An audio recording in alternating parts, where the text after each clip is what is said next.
Halo adik-adik, ketemu lagi di channel Bioeduka. Kita lanjutkan membahas soal UTBK SNBT penalaran umum.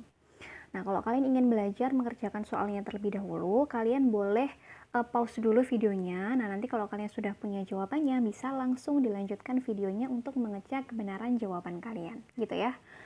Sebelum kita lanjut ke videonya, jangan lupa untuk subscribe, like, and share video ini sebanyak-banyaknya agar video ini semakin bermanfaat ya. Mulai dari nomor 1. Ini bacanya nggak terlalu panjang, jadi kita langsung saja baca soalnya. Banyak orang yang menyukai makanan pedas karena makanan pedas terasa lebih nikmat dan menggugah selera. Namun, terlalu banyak mengonsumsi makanan pedas dapat mengakibatkan gangguan lambung dan iritasi usus. Makanan pedas dapat memicu naiknya asam lambung dan mengakibatkan tenggorokan menjadi panas. Orang disarankan untuk membatasi konsumsi makanan pedas agar terhindar dari gangguan pencernaan. Berdasarkan informasi tersebut, manakah pernyataan berikut yang pasti salah? Yang dinyatakan adalah yang pasti salah, berarti yang kontra dengan isi teksnya. Oke, kita cek satu persatu, mulai dari opsi A. Makanan pedas terasa lebih nikmat sehingga mendorong orang makan lebih banyak. Nah, benar ya, tadi nih, makanan pedas terasa lebih nikmat sehingga menggugah selera. Makanya makannya menjadi lebih banyak lagi, karena tadi kan bisa memicu rasa yang lebih nikmat. Makanya orang porsi makannya itu menjadi lebih banyak. Tapi yang A ini benar. Maksudnya ini pernyataan yang benar gitu, karena sesuai dengan teks yang ada pada soal. Nah, sekarang yang B, makanan pedas dapat memicu gangguan pencernaan sehingga tidak menggugah selera. Nah, untuk dapat memicu ini ya, makanan pedas dapat menghindarkan kita dari gangguan pencernaan. Tetapi kalau sehingga tidak menggugah selera ini justru bertentangan pada kalimat yang nomor 1. Padahal tadi di nomor 1 itu kan dikatakan bahwa makanan pedas ini menjadikan terasa lebih nikmat dan menggugah selera. Jadi yang B ini justru kontra dengan teks yang ada pada soal. Jadi yang B ini salah, tapi kita cek dulu yang opsi C sampai E. Tenggorokan terasa panas terjadi akibat asam lambung naik akibat mengonsumsi makanan pedas. Nah, tadi mengenai tenggorokan terasa panas. Makanan pedas dapat, nah ini mengakibatkan tenggorokan menjadi panas, yang mana tenggorokan menjadi panas ini karena asam lambungnya naik. Nah, jadi yang C ini benar. Lalu yang D, mengonsumsi makanan pedas secara tidak berlebihan aman bagi kesehatan pencernaan. Jadi kalau memang makannya nggak terlalu berlebihan, itu ya bisa jadi itu tetap aman aja bagi kesehatan, sehingga kita nggak bisa memastikan yang D ini salah apa benar. Sedangkan yang ditanyakan pada soal itu yang pasti salah, jadi yang pasti kontra dengan teks soalnya. Lalu yang E, orang yang mengonsumsi makanan pedas berpotensi mengalami gangguan iritasi usus. Nah, benar ya, tadi mengalami gangguan iritasi usus kalau makan pedasnya itu terlalu berlebihan. Maka yang sudah pasti salah itu adalah opsi yang B. Oke, sekarang lanjut ke soal nomor 2. Mendengarkan musik merupakan aktivitas yang lebih kuat merangsang pelepasan hormon dopamin di otak daripada aktivitas lain. Makin banyak kadar hormon dopamin dalam otak seseorang, makin merasa senang dan bahagia orang tersebut. Berdasarkan informasi di atas, manakah pernyataan sebab akibat berikut yang paling mungkin benar? Ini yang ditanyakan adalah yang paling mungkin benar. Berarti yang pro dengan teks soalnya. Kita cek yang A. Orang yang sedih dan kecewa jarang mendengarkan musik. Ini belum tentu juga ya. Bisa jadi sedih sama kecewanya itu disebabkan sama hal yang lainnya. Jadi yang A ini salah. Kemudian yang B, orang yang mendengarkan musik cenderung memiliki banyak hormon dopamin. Nah, ini benar, tetapi ini baru mewakili kalimat yang pertama, belum simpulan dari kedua kalimat. Tapi ini kita keep dulu. Lalu yang C, makin sering seseorang mendengarkan musik, makin senang dan bahagia orang tersebut. Nah, ini sudah mencakup keduanya. Ini coba kalian baca nih, mendengarkan musik ini kan adalah yang pernyataan B-nya. Aktivitas yang lebih kuat nih, merangsang pelepasan hormon. Nah, kalau kadar hormon dopaminnya itu tinggi, maka seseorang itu makin merasa senang. Jadi opsi yang C ini merupakan gabungan dari kalimat yang pertama sama yang kedua, atau kesimpulan dari kalimat yang pertama sama yang kedua. Kalau yang opsi B ini baru mewakili kalimat yang pertama saja. Lalu yang D, orang yang bahagia lebih sering mendengarkan musik daripada orang yang sedih. Belum tentu juga ya. Kita nggak bisa memastikan ini salah atau betul.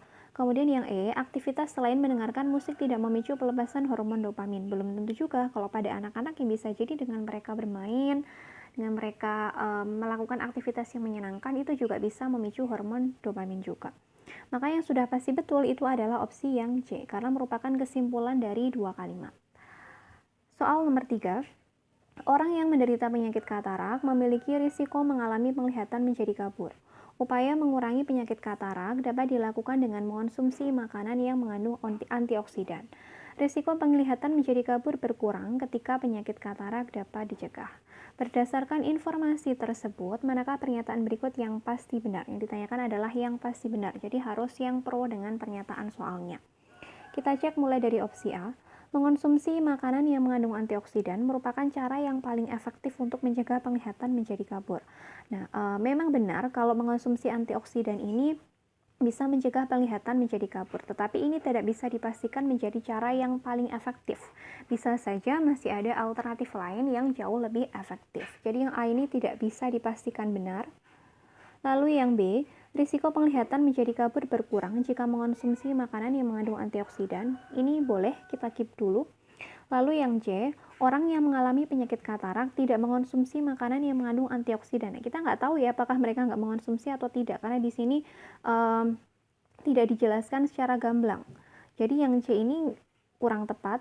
Lalu yang D, orang yang memiliki penglihatan kabur tidak mengonsumsi makanan yang mengandung antioksidan. Belum tentu juga ya, mungkin sebenarnya dia sudah berusaha mengonsumsi makanan yang mengandung antioksidan, tetapi ya karena memang efeknya itu belum terasa, jadi kita nggak bisa memastikan yang D ini. Lalu yang E, orang yang memiliki penglihatan kabur akan sembuh dengan mengonsumsi makanan yang mengandung antioksidan. Padahal tadi di dalam pernyataan soal itu hanya dijelaskan mampu mengurangi ya, tidak langsung menyembuhkan begitu saja. Jadi yang E ini juga belum tentu tepat, maka yang sudah pasti tepat itu adalah opsi yang B. Gitu ya. Kita lanjut ke soal yang terakhir. Pada tahun 2012, banyak masyarakat di negara X yang tidak mau menggunakan media sosial. Pada tahun 2014, pengguna media sosial di negara X bertambah 2 kali lipat dibandingkan pada tahun 2012. Manakah pernyataan berikut yang paling mungkin menjelaskan perbedaan kedua kondisi tersebut? Nah, kalau awalnya di tahun 2012 itu kan jumlah pengguna medsos itu kan masih rendah. Kemudian yang di tahun 2014 itu langsung melonjak sebanyak 2 kali lipat. Nah, kalau seandainya mengalami peningkatan, kira-kira dampak yang dirasakan masyarakat itu menuju ke arah yang positif atau negatif? Yang positif ya. Nah, sekarang kita coba cari di antara opsi A sampai E ini kira-kira yang paling mungkin sesuai dengan ilustrasi di atas itu yang mana. Kita cek dari opsi A. Pada tahun 2014, banyak masyarakat yang merasakan manfaat positif dari media sosial. Nah, ini bisa jadi ya, karena masyarakat itu sudah mulai merasakan dampak positifnya, mungkin bisa dengan jualan online dan lain sebagainya, makanya jumlah penggunanya menjadi meningkat. Kita keep dulu yang A. Lalu yang B, pada tahun 2012 bermunculan berbagai macam platform media sosial. Padahal di tahun 2012 ini jumlah penggunanya ini masih sedikit banget gitu. Jadi nggak mungkin kalau banyak bermunculan platform, kalau penggunanya tuh makin banyak atau kalau platform media sosialnya tuh makin banyak, berarti ya diiringi dengan pertambahan penggunanya. Lalu yang C, pada tahun 2014 media sosial digunakan oleh masyarakat dari golongan usia tertentu. Nah, kalau yang menggunakan hanya dari usia tertentu saja, berarti belum tentu dong kalau tahun 2014 ini mengalami peningkatan. Padahal di tahun 2014 ini peningkatannya sebanyak 2 kali lipat. Jadi bukan hanya usia tertentu mestinya. Lalu yang D, pada tahun 2012 penyedia jasa layanan internet memberikan promosi untuk mengakses media sosial. Nah, sekali lagi tadi di tahun 2012 itu masih sedikit ya penggunanya, jadi belum ada promosi-promosi kayak gitu. Lalu yang E, pada tahun 2014 media sosial banyak digunakan untuk menyebarkan berita bohong. Nah, kalau yang disebarkan itu berita bohong, justru masyarakat malah nggak mau make, tapi ini malah yang make itu semakin banyak, sebanyak 2 kali lipat dari tahun 2012. Jadi yang E ini karena merupakan dampak negatif ya harusnya tidak mengakibatkan peringatan, tapi justru harusnya malah mengakibatkan penurunan atau stagnan. Jadi yang paling tepat yang mana? Iya, opsi yang A. Nah, demikian tadi pembahasan soal UTBK SNBT penalaran umum. Semoga penjelasan yang kakak berikan bisa dipahami dengan baik oleh adik-adik. Sukses buat kalian semua, semoga diterima di universitas impian kalian. Sampai ketemu di video yang selanjutnya.